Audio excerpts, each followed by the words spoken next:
नमस्कार दोस्तों। आज हम बात करेंगे उत्पन्ना एकादशी के बारे में। दोस्तों, उत्पन्ना एकादशी का अर्थ है उत्पत्ति अर्थात शक्ति का जन्म। मान्यता है कि इस दिन भगवान विष्णु की प्रेरणा से शक्ति की उत्पत्ति हुई थी, जिसने आगे चलकर दैत्यों का संहार किया था। दोस्तों, इसलिए एकादशी को शक्तिशाली एकादशी कहा गया है।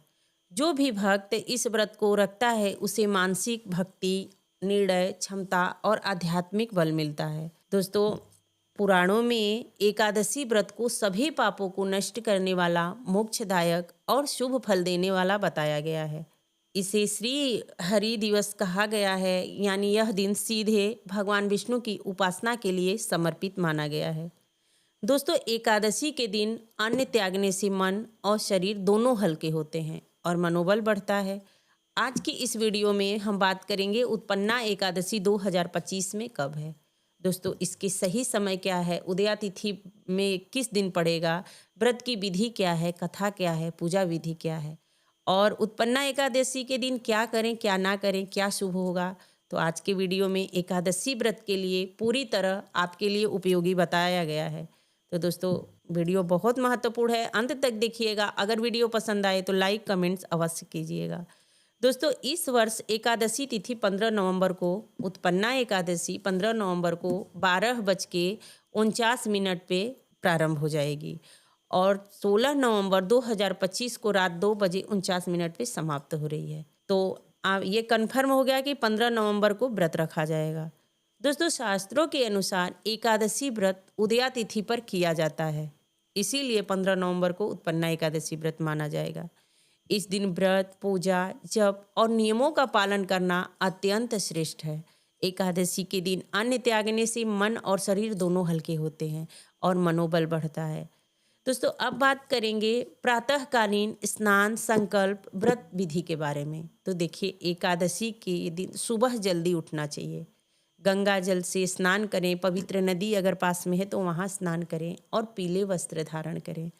दोस्तों, फिर हाथ में जल लेकर संकल्प लें। संकल्प कैसे लें? जैसे कि आप हाथ में संकल्प लेने के लिए जल ले रहे हैं, गंगा जल, और भगवान की प्रतिमा के सामने बैठ जाइए और बैठने के बाद आप भगवान से प्रार्थना कीजिए कि मैं आज उत्पन्ना एकादशी का व्रत भगवान विष्णु की कृपा प्राप्ति हेतु करने जा रही हूँ।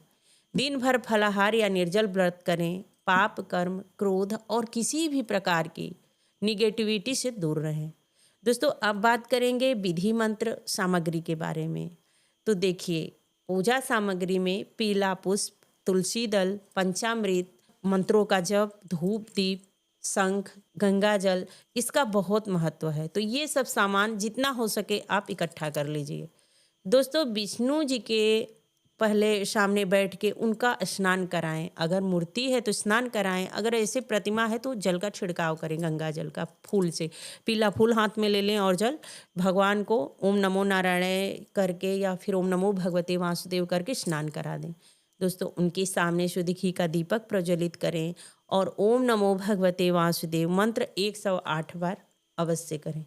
दोस्तों, विष्णु सहस्त्र नाम का पाठ करें, गीता का पाठ करें और भगवान को कोई पीली मिठाई, पीला फल, जैसे चने का आप भोग लगा सकते हैं, गुड़ का लगा सकते हैं, या फिर आप केले का, संतरा का या फिर लड्डू का, पीली मिठाई जो भी है भोग लगाएं। और अंत में भगवान के प्रतिमा के सामने 11-21 तुलसी दल भगवान का ओम विष्णवे नमः, ओम नारायणे नमः, ओम नमो भगवते वासुदेव, ऐसे मंत्र करके 11 तुलसी अर्पित करें।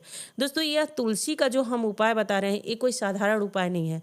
अगर आपके धन संबंधी कोई क्लेश चल रहा हो, कोई ज़मीन जायदाद की समस्या चल रही हो या फिर बार बार उलझने ज़मीन जायदाद की है, तो अगर आप एकादशी के दिन भगवान के चरणों में तुलसी अर्पित करते हैं तो आपकी मनोकामना पूर्ण होती है और आपके पक्ष में ही निर्णय होता है। तो दोस्तों, ये उपाय जरूर कीजिएगा उत्पन्ना एकादशी के दिन। दोस्तों, पौराणिक कथा के अनुसार देवताओं पर दैत्य वृत्तासुर ने अत्याचार किया। देवताओं ने भगवान विष्णु से संरक्षण मांगा। तब भगवान विष्णु की प्रेरणा से एक देवी शक्ति उत्पन्न हुई। उसी शक्ति ने आगे चलकर दैत्यों का नाश किया और देवताओं को विजय दिलाई। दोस्तों, इसलिए उत्पन्ना एकादशी शक्ति, साहस, रक्षण का प्रतीक माना जाता है। इस व्रत से भय समाप्त होता है और इच्छित शक्ति प्राप्त होती है। दोस्तों, अब जानते हैं कि क्या करें और क्या ना करें। एकादशी वाले दिन आपको क्या करना शुभ होता है और क्या नहीं करना चाहिए, जो अशुभ होता है आपके सभी फलों को नष्ट कर देता है। जैसे गीता का पाठ, विष्णु सहस्त्र नाम का पाठ, हरि का नाम, राधे का नाम, तुलसी पूजा, रात्रि जागरण, उस दिन का दिया हुआ दान कई गुना फल प्राप्त करा के पुनः वापस आता है। दोस्तों, यह व्रत दान पुण्य अच्छे कर्मों के लिए श्रेष्ठ माना जाता है। और क्या नहीं करना चाहिए, तो जैसे कि अन्न का भोग न लगाएं। जैसे चावल का भोग न लगाएं। विशेषकर चावल मतलब तामसिक तो नहीं माना जाएगा, लेकिन हाँ, श्री हरि विष्णु को भोग में नहीं लगता। आप वहीं पे शिव को चढ़ा सकते हैं, पर एकादशी के दिन कोशिश करें कि ना ग्रहण करें और ना भगवान को अर्पित करें। दोस्तों, क्रोध, झूठ, अपशब्द, किसी का अपमान, मांस, मदिरे, लहसुन, किसी भी प्रकार का प्याज जैसे जो भी तामसिक चीज़ें हैं उससे दूर रहें। झूठ ना बोलें, किसी से फालतू विवाद न करें। दोस्तों, उत्पन्ना एकादशी में विशेष उपाय जो हम बताए हैं वो करिएगा। उससे धन, करियर, स्वास्थ्य, संतान सभी की रक्षा होगी। दोस्तों, कुछ लोगों का प्रश्न है कि दीदी हमको निर्धनता घेरा हो, हमारे पास धन का हमेशा अभाव रहता है और मैं एकादशी व्रत भी रहती हूँ, तो क्या करूँ कि हमको मतलब हमारी तकलीफ़ें भगवान दूर कर दे। तो देखिए, भगवान सबसे प्रसन्न होते हैं पीले पुष्प अर्पित करने से। आप विश्वास नहीं करिएगा, अगर आपको संतान आपके बस में नहीं है, अगर आप नियमित पीले फूल अर्पित करते हैं भगवान को और तुलसी अर्पित करते हैं, पीला चंदन लगाते हैं, तो आपकी संतान की समस्या निश्चित ही दूर हो जाएगी कुछ दिनों में ही। तो आप भगवान विष्णु को पीले फूल अवश्य अर्पित कीजिए, हल्दी का टीका लगाइए भगवान को और वही अपने मस्तक पे अवश्य लगाइए। ओम नमो भगवते वासुदेव करके हल्दी का टीका लगाइए और अपने बच्चों को भी लगवाइए, अपने भी लगाइए। आपके धन की समस्या भी दूर होगी और आपका संतान भी की भी उन्नति होगी। दोस्तों, तुलसी के पौधे में घी का दीपक जलाना सबसे शुभ होता है। अगर आप एकादशी के दिन जलाते हैं या फिर पूरे वर्ष मतलब नियमित रूप से शुद्ध घी का शाम को दीपक जलाते हैं और सुबह जल अर्पित करते हैं, तो आपके घर से कितनी भी घोर दरिद्रता हो, वो धीरे धीरे समाप्त होने लगेगी। आपका सोया हुआ भाग्य भी जग जाएगा। तो इस बात का आप ध्यान रखें कि अपने घर में तुलसी ईशान कोण में रखें, केले का वृक्ष रखें और उनका नियमित पूजा करें। हल्दी मिश्रित गंगा जल ले लें और लाल पुष्प, पीले पुष्प डालें, उसमें हल्दी मिक्स करके रोज केले में अर्पित करें और आपकी दरिद्रता दूर होगी। आप जरूर कमेंट बॉक्स में बताएंगे। दोस्तों, ओम नमो नारायणाय का 108 बार जप करें, नमो भगवते वासुदेव का जप करें, भगवान का जितना हो सके अधिक से अधिक मंत्रों का जप करें, भगवान का नाम जप करें। छोटे बच्चों को मिठाई खिलाएं, उनका सम्मान करें, उन्हें प्यार दें। दोस्तों, ये एकादशी का ही विधि नहीं हम बता रहे हैं, आपको नियमित अपने भाव में लाना ही पड़ेगा कि छोटे बच्चे भगवान कृष्ण के समान होते हैं, उनकी इज्जत करें, उनका सम्मान करें। दोस्तों, इस एकादशी में रात्रि जागरण का विशेष महत्व है, तो रात्रि जागरण करें। एकादशी के दिन रात्रि जागरण शुभ माना जाता है। इससे मन शुद्ध होता है और अच्छे विचारों का जन्म होता है। दोस्तों, रात में हरि भजन, मंत्र जप, दीपक, कीर्तन के साथ जागरण करें। दोस्तों, मैंने जितने भी उपाय बताए हैं वो सारे आपके लिए लाभकारी होंगे, आप आजमा के देखिएगा। और दोस्तों, प्रश्न आता है कि दीदी पारण कैसे करें, तो देखिए, आप द्वादशी तिथि में पारण करेंगे, क्योंकि द्वादशी तिथि 16 नवंबर को पड़ रही है। उसी में सूर्योदय के समय पूजा करके भगवान श्री हरि विष्णु या फिर कान्हा जी जो भी रखे हैं भगवान की प्रतिमा, उनको स्नान कराइए और वही तुलसी जल अपने मुंह में ग्रहण करें। इसी के बाद आपका पारण हो जाएगा, व्रत खंडित कर लीजिए। फिर उसके बाद भगवान को जो प्रसाद लगाए हैं, फल, तुलसी, उसको ग्रहण कर लें। ब्राह्मण हो उनको दान करें और उसके बाद व्रत खोलने के पहले अगर आपके घर में गऊ हैं तो उन्हें पहले एक रोटी बना के गुड़ के साथ खिला लें, उसके बाद खाएं।